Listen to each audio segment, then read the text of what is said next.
issues that I would expect to see. One of the things that we do want to check is make sure that all of our lines, whether they're wiring lines or brake hoses or suspension hoses, are all secured and tight.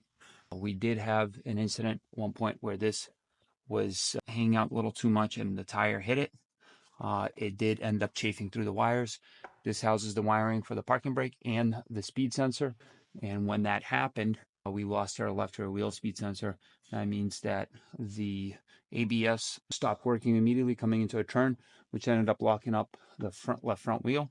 And in addition to that, we lost our wheel speed, which then prevented the transmission from shifting because it is a PDK that relies on wheel speed. So as a result, we were out of the race, and that's not good. Luckily, it wasn't anything serious, but if you chafe through a hose or something like that, that could be catastrophic. So we want to make sure we're inspecting this very thoroughly.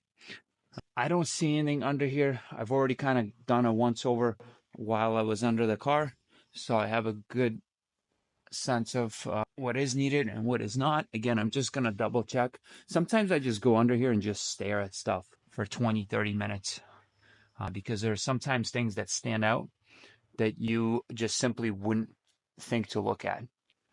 And these things don't seem as important, but a lot of times, you know, a screw that backs out and ends up in your tire and your race is over.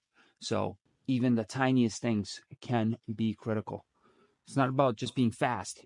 It's about finishing.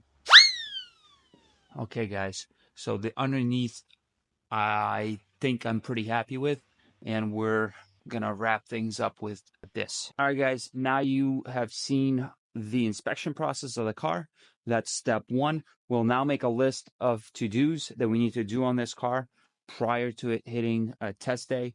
Once we get all these things done, the fluids, the spark plugs, all the suspension components, we'll do another alignment and a corner balance on it, and we'll take care of some loose ends.